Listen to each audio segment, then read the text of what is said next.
It is Wednesday, and we're doing it later than usual. It's time for Overrated, Underrated. We've got producer Josh Elliott Wolf. Hello. And Ben Basserin. Hello. It is Overrated, Underrated. You give us a topic. We decide if it's overrated, underrated, or, on the off chance, perfectly rated. Just rated properly. Mm-hmm. Sometimes it's rated. Yes. We will start with this one from Keyshawn. Using cap space to upgrade the top 6 instead of the defense. Overrated or underrated? There's not a lot of cap space right now. So I don't know what you're upgrading the top 6 with the amount of cap space that they have. You could always send something back out as well, right? I would say it is underrated. Yes. Because I just think it's more likely you're able to find an impact player at forward than you would on defense. Like, even if we think about everything we've heard about the Filip Hronek deal and how it came to be, it was sort of a random happenstance that Filip Hronek landed on their front door, right? It was an earlier phone call. Hey, is this guy available? No, he's not. And then a few months later, Steve Yzerman calls back. He's like, well, maybe. Here's the price. He's available for a price. Yeah. Steve Yzerman came back. He called Jim Rutherford and Patrick Allvin back. He's like, everybody's got a price. I'm Ted DiBiase now.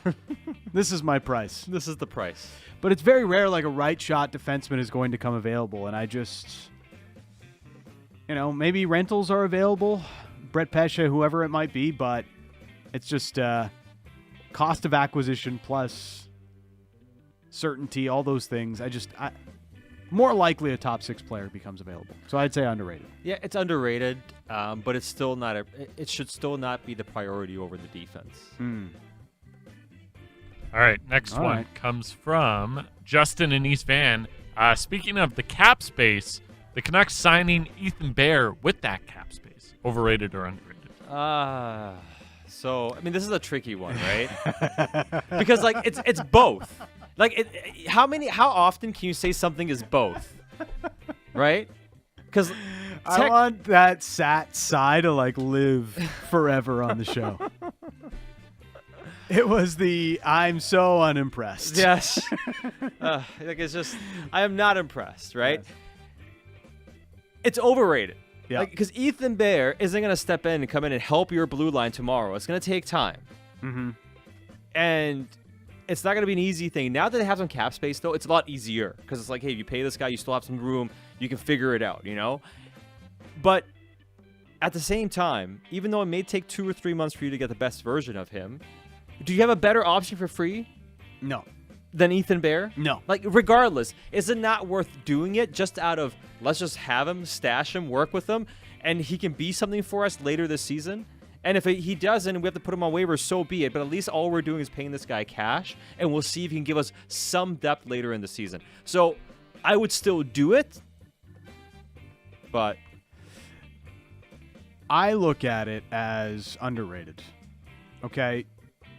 I'm not here to say that Ethan Bear is some incredible defenseman. I know I probably like him a little bit more than Sat likes him, but I don't dislike him. I'm also of the mind that some of the underlyings and the analytical numbers around Ethan Bear overhype him to a certain extent. Yeah. And that's not to say that he's a bad player. I think he does some things well. And what I do like is, potentially it gives you an option to play with Quinn Hughes that isn't Filip Hronek. Yeah. And you can spread them out a little bit more. Hughes and Bear can have some success together. It's not like throwing Hughes and Juleson together where you can do it for an offensive zone face-off, but you want to avoid it at all costs at the end of a third period in a tight game. That's not Ethan Bear. So I like that it's a solution can work to some level because it's been tested. Mind you, before Ethan Bear's big injury here, but it's something that can work, and that's the part that I like about it and why I think it's underrated, especially because cost of acquisition is zero. Yeah, exactly. Other than the cap space. And the cap space matters, but it's only going to be a year, most likely. I don't think anybody's It's not like a giving him- second-round pick for Chris Tanev or something like that. And you're not giving him term, I don't think. Yeah. I do think, though, I would think it's underrated if he comes along with somebody else. Like, if you're acquiring a defenseman and signing Ethan Bear, sign me up for that. Okay. To me, that's the serious move is get somebody else who can help you today, and then you get Ethan Bear in the fold as well. And then if we approach, like I mentioned, can you get a lefty in trade, sign Ethan Bear, you make it work, and then maybe come springtime, now you all of a sudden you have a couple of defensemen that can really elevate your team. And then who knows what's possible heading into the playoffs. Next one from D, draft picks from rounds 3 to 7. Overrated or underrated? I mean, overrated. There's no question. Yeah. There's no question. Because look at the hit rates. They're so low. We're talking about just like minuscule percentages of these guys hitting. It's not about, to me, it's not so much about the draft picks in and of themselves and making them. It's one of two things. The value in having a number of them, and then you get 1 or 2 players hit because you have a number of those picks. But more than anything, having some of the draft capital that allows you to make some good trades. So I think the picks for selections are overrated, but the picks for trades are underrated. And I'm not saying just trade them away for free, but that's what I'm saying. If you can acquire those 3 to 5, 6 round draft picks and have a few extra ones, you can make a number of trades and take advantage of teams in bad cap situations. My favorite thing when this is mentioned is like, oh yeah, well, do you know when Henrik Zetterberg was drafted? Did you know Pavel Datsyuk was a 6th round pick?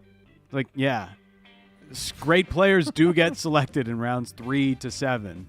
It's still very unlikely. And while I don't think that you should trade all of your mid to late round selections, I think that would be somewhat foolish. I also understand when a team says, you know what, we're trading a 5th round pick for Sam Lafferty because Sam Lafferty's going to help us right now. And we need that position to be filled on this team. So I think for the right targeted player that you see filling a role on your roster, yeah, those picks can become expendable and should be seen as value in trade to help fill out parts of your roster. You know, it's like they're equally overrated and underrated because the draftniks say that they're incredibly underrated, have more picks, have more throws at the dartboard, all of those things.